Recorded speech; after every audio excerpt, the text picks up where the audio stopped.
Hey there guys, so today I'm going to be doing a review of these three books right here. This is the Chaos Walking Trilogy by Patrick Ness, The Knife of Never Letting Go, The Knife of Never Letting Go, The Ask and the Answer, and Monsters of Men. So let's get started because I have a lot of things to say. This video is probably going to be really long and I want to keep it as short as possible, so here we go. First book, and this is going to be spoiler free by the way, the first book is The Knife of Never Letting Go by Patrick Ness. It is about a town called Prentice Town, and in this town everyone can hear each other's thoughts. So there's no secrets, there's no privacy, there's just this constant stream of noise. And a month before he's turning into a man in this town, Todd Hewitt, who's the main character of the book, discovers like a place where there is complete silence, where he can't hear anyone else's thoughts, where it's just silence. Along with discovering this place of complete quiet, they also discover that the town is hiding some very dark and awful secrets, and it means that they kind of have to fight for their lives. So these are sci-fi fantasy books, and my favorite things about the first book was that it was so full of action, so much was happening. I also really loved the character of Manchi the dog. I just love dogs so much. I want a dog, and Manchi was so adorable. A lot of people have said that he's similar to the dog from Up, and I so agree. He doesn't look like the dog from Up because, you know, the dog from Up is a cartoon, but he just, like, in personality I think kind of resembles him, and he just is awesome. Manchi is just awesome and I love him so much in this book. But yeah, so much action and Manchi, and then also the intensity of this book is amazing. It's so suspenseful, so many things are happening, and it just like spurs you on and on as you're going, and as you're reading the book it just gets more intense until you get to the end and it explodes in this massive cliffhanger. The other thing I liked about this book was the writing style.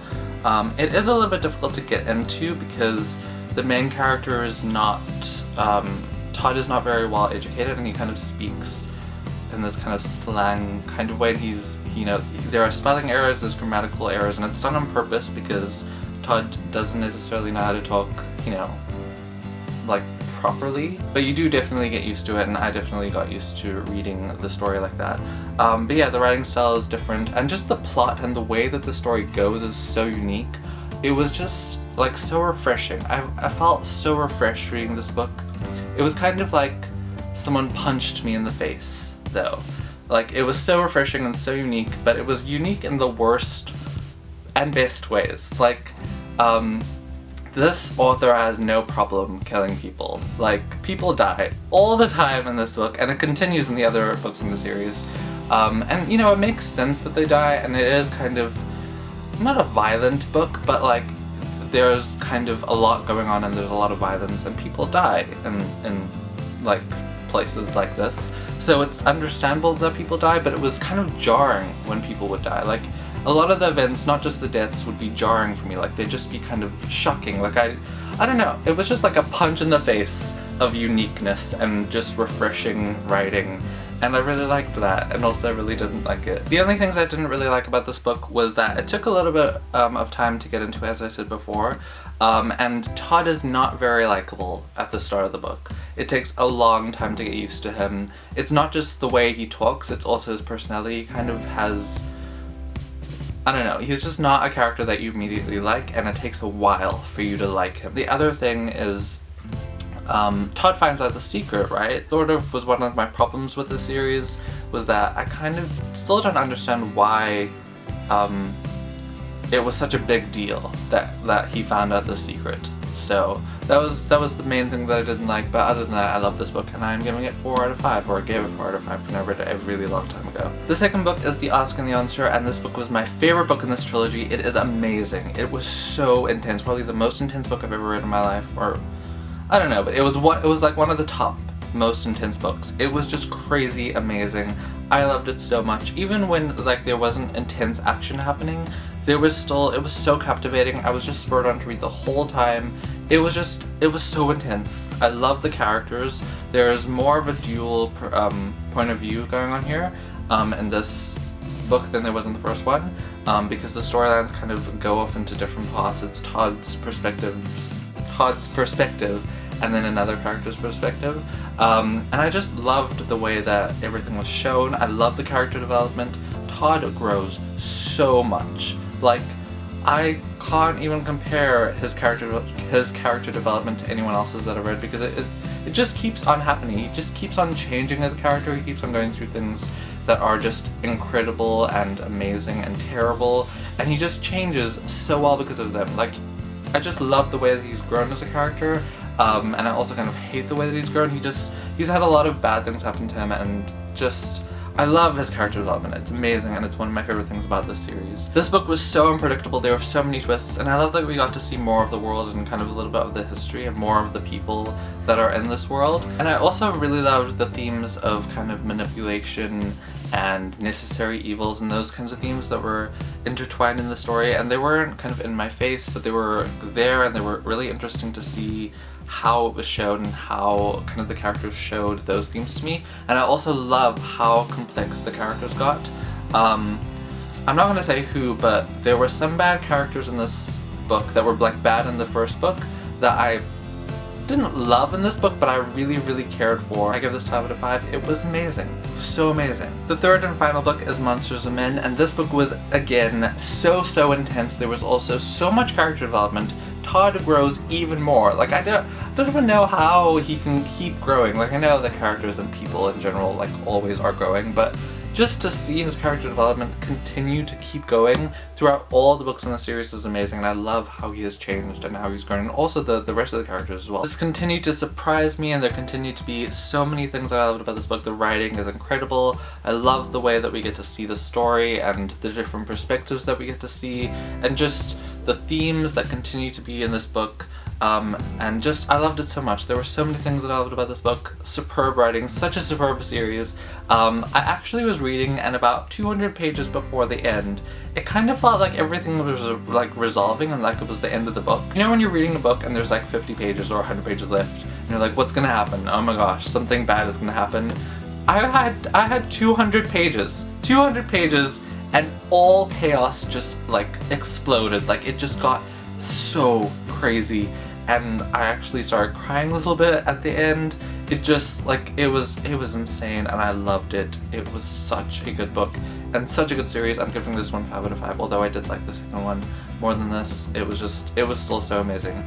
So yeah, that is my review of these 3 books, these 3 amazing books. Definitely check the series out. Okay, so now I'm going to talk about some spoilery stuff in the book. There are just a few things that I really want to talk about with you guys, so if you have not read this series of books, then don't watch the rest of this video. I'm going to talk about spoilers like in the whole series, so make sure that you've read the entire series if you're going to watch this last section, because I don't even know like what parts of which book I'm going to talk about now. So yeah, spoiler section time.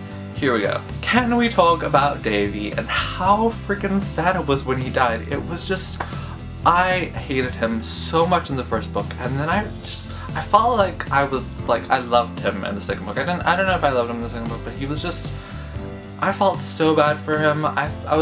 He just changed so much, and he grew so much, and he like loved Todd. Like, he was like a brother with Todd. And it was so sad to see him die. I think his death was one of the worst in the book, other than Manchi. Oh my gosh, I love Wolf so much. He's such a great character. Like, he's just awesome. And I also really liked May Apprentice. He was such a great villain, so complex, and he just became such a weird father figure / complicated person who just kind of needed Todd in his life a little bit. You know, it was just so sad. Like, when I was reading Monsters and Men, I would have these flashes of just like, he killed Davy, Dylan. Why are you like being okay with him right now? And I kept on having to remind myself that he's like a bad person, because he just, I don't know, he was such an amazing character. He's one of my favorite characters in the series, because he's just so complex, and his relationship with Todd is so sad that, like, I don't know, that they didn't connect, and that they didn't, like, that he could never get what he needed from Todd. It just, it was so sad. Angard, I don't know what I'm saying. Angard or Angarod, I think, the horse. I was like anxiety ridden with that horse, because every time I was like, this horse is gonna die, please don't die. And I kind of like, as soon as we meet him, I'm like, oh no, this horse is gonna die. This is, no, I cannot deal with this again. I cannot, no. And I'm like, okay, just don't like the horse, Dylan. Just don't like the horse. Oh my goodness, I like the horse. And when I did, I was just like, please don't die. And then when it got scared, oh, so much anxiety. There was so much anxiety going on. I was just like fearing for this horse's life. I was like, everyone else is dying around everyone else, but all I care about is that this horse is alive. And then the other horse dies. And then when Todd and Viola kiss, I actually like marked it in my book. It happens here. This is the final book, right? So this many books and that many pages before they finally kiss. I love how long it took for them to kiss. I always seem to like it when characters develop dark powers. I love it. I just love it so much. And so when he started to do that, when he started to be able to control people, even though he didn't want to, but he kind of did because he kept on doing it, I just loved it. It was so happy. Like, I was just so happy with that. Like, I knew that it was bad for him and stuff, and I kind of knew that Viola wouldn't like it, although why does she need to hear what he's thinking? She should trust him. But like, I loved it so much. What did you guys think of when he was kind of developing those powers and stuff? Or not powers, but like when he was learning to control his thoughts and other people's thoughts? Like, it was amazing. And when he like stopped the mayor from doing something, I was just like, yes. Like, it was awesome when they were fighting on the beach with their minds. I was like, this is so cool. Although I wonder what it would actually look like, because I don't know, it'd kind of be like them just staring at each other or like hiding from each other's stares, which would kind of be weird. But I just love that power so much. It was awesome, and I just love Todd. He's just such an awesome character. Like, I went from not even liking him that much to loving him. Those are my thoughts about these books, and that's all I have to say. And I hope you're having a great day, and I will see you next time. Bye.